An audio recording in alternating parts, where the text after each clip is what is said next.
What's up, everybody? Big Herc 916 getting down with Fresh Out Prison Talk. I'm here with my man FG. And make sure you hit that subscribe, hit that like button. Let's blow this stuff up, man, because you know we got the dopest content on YouTube. FG, man, I've been wanting to make this interview happen for a minute, man. And, you know, before we get into that, though, this prison talk conversation, I know we were talking about the difference between federal and state. And if you could break that down for our audience, a lot of people don't understand how things are very different in the feds than it is in the state, and the level of conversation and who you're dealing with.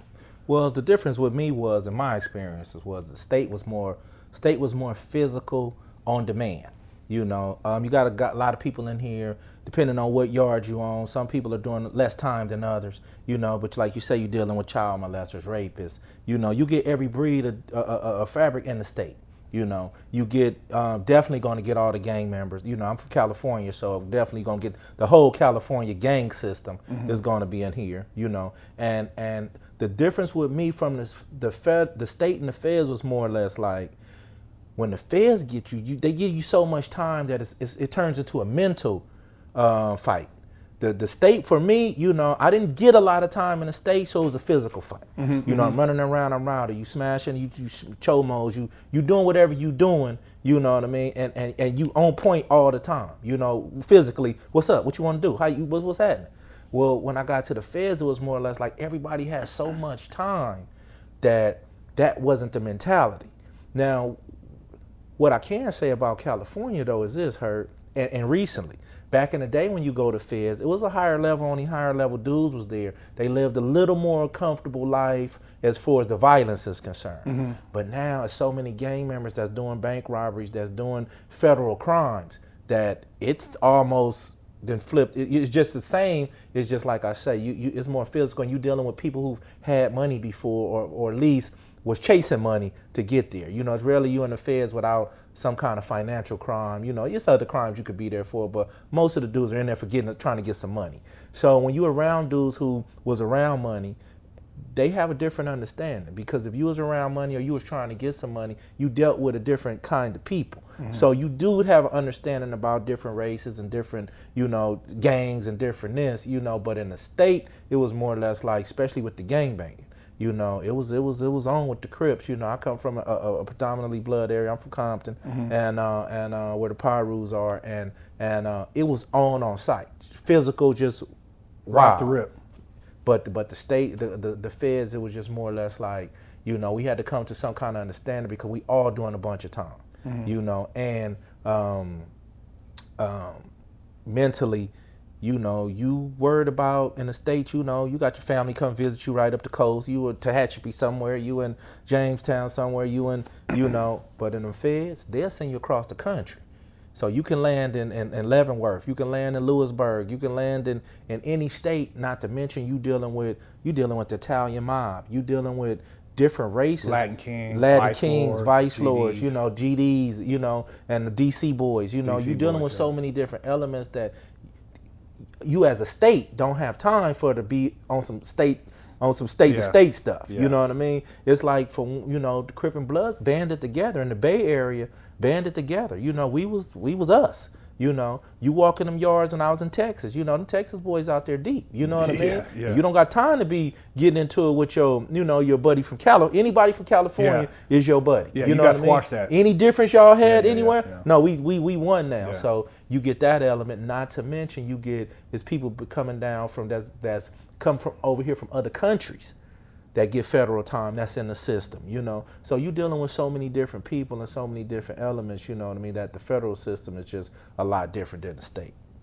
Yeah, and that's one thing that I experienced, and having had a lot of interaction with different cultures on the street, it allowed me, when I did get to the feds, to kind of navigate, to talk to different people, because I knew how to talk and communicate with a bunch of different races. You know, I knew a lot of white cats on the streets, and, you know, I knew dudes from LA, I knew dudes like Asian dudes, I knew, so I could talk about different things that people are, oh, okay, you've been around a little bit, and that helps open communicating doors. And plus, I was in a law library, because, you know, that people always come there, it's like, hey, can you help me? So it's a little bit different, but, you know, you get in the feds, and like you said, you're, way in Colorado somewhere, and California, they have that's your partner said that this is DC over here, this is B-more, this is New York, this is this is what a White Cast, this is the Islander, this is a neutral. You got all these different things, and so it's just everything's divided because even though it might be all black, but them dudes are from Florida,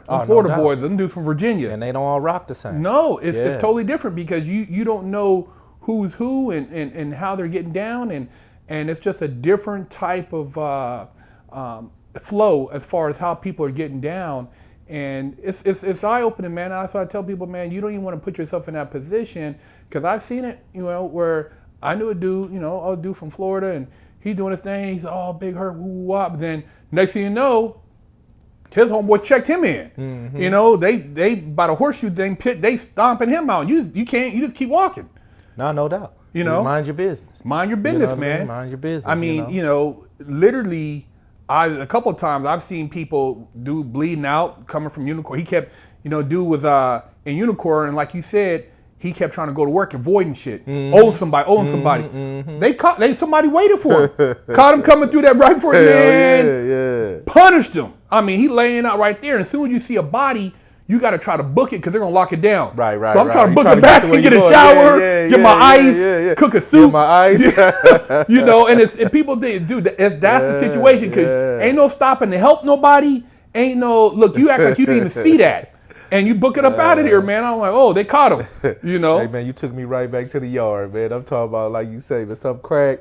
Let me grab my ice. Let me jump in the water real quick. Yeah. You know what I mean? Yeah. Man, I mean, it was like that, And your senses just instantly kicked in. Soon as you something going down over there, you already know what to do. Start getting your stuff ready. You know what I mean? Because we finna be down for a minute. And man, you took me back too far, man. I didn't even want to go back up in there, but I know. That's how it was. I tell people, man, I used to have these dreams, man.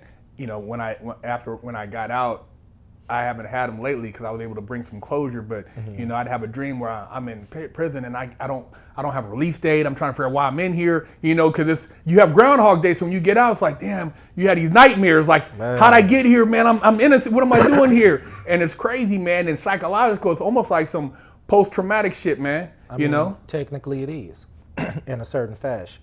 Is some of the traumas and trials that we went through. We take on the chin and be like, that's just what it was. We did that, that's how it was, But it was some traumatic experiences in there, even if we didn't even realize. Yeah. For some people, they did realize. You're right. Because some people went in there and didn't come home with their teeth, real teeth. Some people went in there and came home with a few more holes poked in them than they went in there with, Not to mention, everybody is not mentally built the same. So I've had guys in there, that I seen a dude cry because his girl left him. You know what I mean? And the thing about it was, I've seen so many men in their emotions because their mom died. That psychologically people really do go through trauma. And the first time I know this guy was his first time stabbing somebody, and he was more damaged mentally than the guy he stabbed. The guy he stabbed, they fixed him up and he like, I'll get him back. But this dude was just in shock because he hadn't either done nothing like that or seen nothing like that, because that up close combat is different from shooting somebody from way across the street. Yeah, across the street, right. And some of these guys get to prison. I was talking about earlier, some of these so-called killers get to prison and you're not with that hand to hand, even without the knife.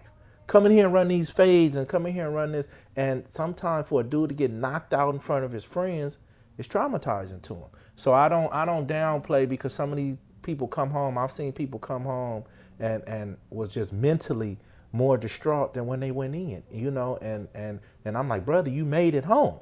You know what I mean? In one piece, but everybody is psychologically and mentally built different, When you say that, I can remember being in a halfway house. I was in that shitty halfway house over there in South Central, that one, and not the one on Central over there. The Central, did they close that one? I'm talking about? That one was people dangerous. Shot out yeah, man, they should tell you like, hey, Don't tell nobody. Don't take no pictures over here. Man. Because they literally, like, who's they up in there? They run up. They're gunning people down over there. They knocked the homie down at that moment. They don't. When before I got there, and I wanted to go to the one in Hollywood, but my counselor didn't like me, so I'm like, yeah, I'm gonna fix you. I'm sending you to that one. That's a rough one, man. Yeah, that one. They're not playing over there. Not playing over and there. if you, I remember going to work, and if you get like past a certain time, the demographics change at night. Shit.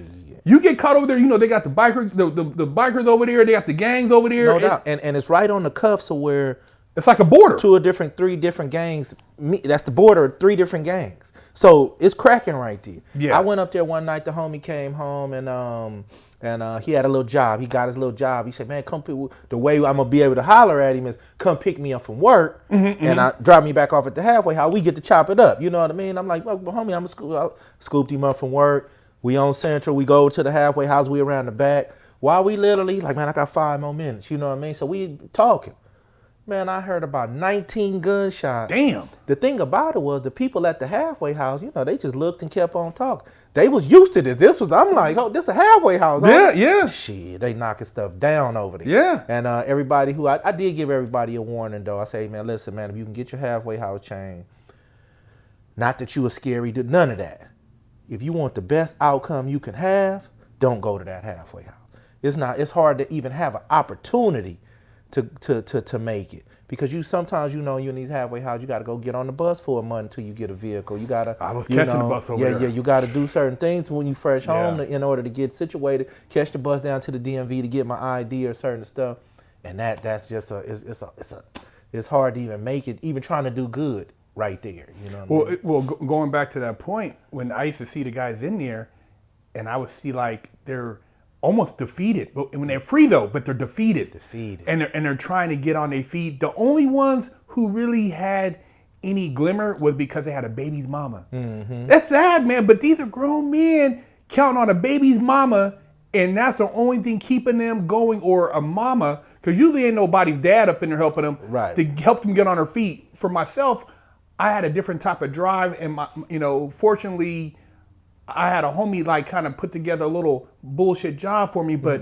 people, you like, hey, Big Herc, how'd you get a job, blah, blah, blah.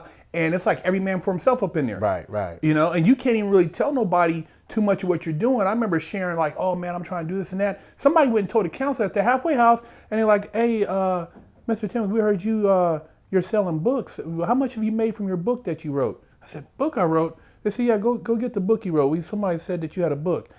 And I it's like, okay, well, we got to get 25% of that. I'm like, damn, 25% of this? This is what everything. It's 25%. Yeah. If we find out you're doing any side job, we want 25% of that too. Yeah. I'm like, damn. Because I was talking, cleaning the showers. Mm-hmm. Somebody heard me talking about my writer trying to do this. Yeah. I said, damn, these dudes are cold, man. Cold with it. You know what? But like you say, you have to have some drive. You have to have some ambition.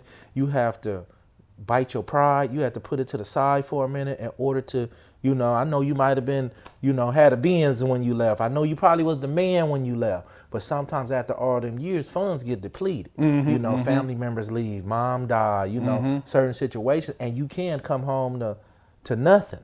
I was fortunate enough that wasn't my situation, but it was so many people that did that I was just steady trying to encourage them, don't give up.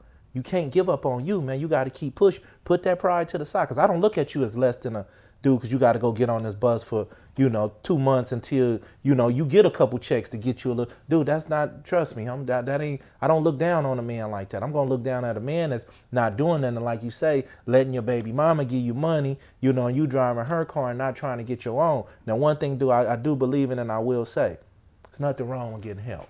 No, of course not. But how long you gonna need help? Yes. So even if baby mama is helping you out or letting you use her car, how long is you gonna do this for? You feel me? And some people get comfortable with getting this help. Like these dudes nowadays, when I left, we was providers as men. Yeah, that's right. We was gonna make sure if you got a girl, you was gonna make sure she was straight. That's right. She wasn't gonna her bills was gonna be straight. And some little extra stuff. That's how we were groomed as men. When I came home, everybody living with their baby mama, driving their baby mama car, then they say they pimping. Well, you pimping. I know. It was your child's mother. To the point that I was, or even if it wasn't, if it was a female, period. Yeah. This was sad to me. Yeah. You know what I mean? Because us as men, we were always, okay, But what actually happened was I did a little thinking about it. While we was out selling dope, gang banging, doing crimes for 5, 10, and then we go do 10 years in prison, that's 20 years. Guess what? These women were on their job that they started at 18 at Pacific Bell. You know what I mean? AT&T, yeah. Now it's AT&T and then went to something else, you know. But she been there now 22 years. So now she make 90,000. Now she's, you know, can retire in a few years. And we come home, you know, like, and that's why they have the big trucks now. That's why they have the money now, which I champion it, but us as men have to do better, you know. Even if you're hit with going to prison, we have to come home, get on our feet, do better, because we're old enough and we know better and we know how much time these people will give us. And you know, that's real talk, man, because like you said, a lot of these females, like, you know, everybody's thinking, oh, I'm getting the quick money. And I told the cats now that you would be better off if you just worked as a fabricator. Because while your homeboy went and did 10, 15 years for that smash and grab, if you would have worked, you would have been probably a millionaire building your business up. No doubt. You know, you have some, and then when you go to prison, it's so backwards because you're going to go in there and work for what? If you're working on the yard, pay you no mind job, you're making $5 a month. Yeah. If you go to Unicorn, what you're making $300, and people think that's balling in prison. So these got guys who were big time hustlers, and they're talking about F the government, but they go right in the Unicorn. Go right in the Unicorn. And if Unicorn wasn't working in the prisons, they couldn't operate. See, that's the financial. Remember, because anytime a riot happened, if Unicorn didn't go back to operate, they like, even during lockdown, okay, Unicorn, they'll crack the doors open for Unicorn. The door open for Unicorn. So Unicorn got to go to work. So they were still eating. You know, they still eating. Yeah. But like you say, when they didn't, or when they couldn't, or they moved Unicorn from this facility to this facility, you know, what you gonna stand on now, you know? So, but like I say, you could see the hustlers though. You could see in prison the guys who was gonna come home and you know, just how the way they move, how the way they operated. Like you say, whether if they was in a library trying to get some time knocked off their case or find a loophole in their case, you seen the people who was ambition opposed to the dudes who just in here getting high, gambling, you know. So it's a mentality, you know. We had to change it, you know. And for the youngsters out there, you know, by no means do I ever want to glorify prison. You know, it was something that I had to go do. I didn't sign up and say, can I go? Nowadays, back in the day in the state, you do something, 5 years was a lot of time. Mm-hmm. Now, man, it's like 20 is the standard, 17, 14, 15. They giving out so much time that some of the stuff, y'all not even weighing the crime against the time. Well, they have no idea. They don't even have any idea. Like you said, the state, I remember getting 5 years going to CYA. I'm like, damn, man, 5 years, man. I'm 18. Right. I ain't got enough ass yet. You know, I'm out here helping me go. And you thinking that's a long time, but like in the feds, your deal's 10 a decade, 120 months, or you go to trial, we're gonna give you 17, 20, no doubt, 30. You're like, woo, 30 years. But what these dudes need to do, you know, some we got to be realistic with the youth today. Some of them are just going to be who they are. They're going to do dumb shit. They're going to be in the streets because that's where their aspiration takes them. For those guys, go get a sentencing guideline. I have a sentencing guideline chart at home on my nightstand dresser that I email to some of my homies every time I see you doing some little stupid shit. I'm going to email you the guidelines and the sentencing tape. Criminal history. You know, the criminal history. You know what I mean? You know, you're going to go across with criminal history. You're going to go along you look at that thing, level. Like, you know, so before you go commit that crime, you can probably Google it and tell how much it carry. How much it carry. You know, it might not be worth it to do that. You know what I mean? You know, I don't condone crime at all, but you may want to do something that's going to get you a slightly different time if you feel you got to commit get out something. There. Right. Yeah. So I'm notorious for sending people that sentencing guideline chart, you know, and reminding them of their criminal history. Don't forget you got 2 robberies already. All you know what priors. I mean? Yeah, you might want to cut some grass or something. You might not want to, you know, so in that that criminal history was knocking people upside the head, you know. I remember that same, like you said, that criminal history, when they broke that thing down, you start reading it. And for myself, as soon as I knew I had to fight this case, which wasn't really a fight because I do it, you know, somebody had already told, but I started researching and I just sat back, man, I felt like a damn fool. It's like, you thinking you know, like you out here running around, you gangster, but you don't even know the law. You don't know the law. They citing case law, and you sitting there and you nodding your head. I'm telling you guys, you want to be gangster, go in the books. Go in the law library. Learn to be a lawyer. Yeah. Them books when you start looking, because most guys, they go by there, oh man, what'd you find out? Is there any new case law? Come in here and look. Right. Come in here. It's not that. It's no different than anything else. If you can count money, you can read case law. No doubt. And you know, you start doing your research and looking up stuff, and you start thinking like, damn man, what was I thinking, man? I could have done this, done that, but by then it's too late. Yeah.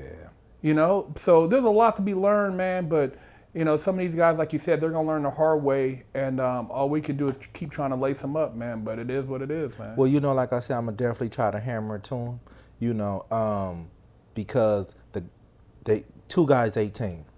One of them get a job, one of them start selling drugs or smashing and grabbing, you know. This guy probably don't make a lot of money right now, and every time you hit a lick, yeah, you might hit for 10, 20 racks, you know what I mean? But the way you getting your money, you spending it fast. This kid that's over here working, you know, he's only getting a pay increase every 6 months, every year. Now, by the time you get that 15 years in prison, though, the same kid that was on his job for that when you left, he's going to be on the same job or still working when you get home.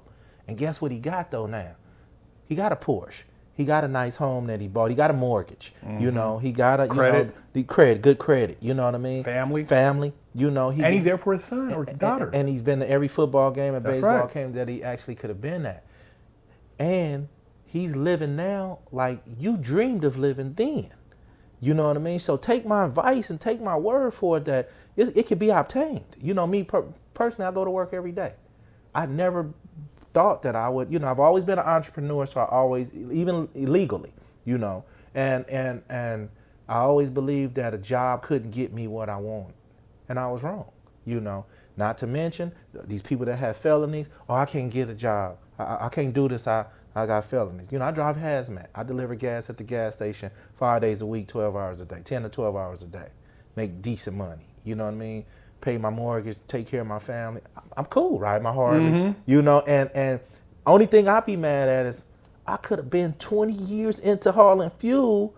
Man, I could have been, you know what I mean? I could have been ready to retire. Yeah. Now I have to work till I'm 65, 68 years old in order to have a retirement because I lost so much time on the back end. And that's what people don't understand. When we lose all that time up front, that means that's pushing our retirement. That's right. I can't retire at 55, 65. Yeah.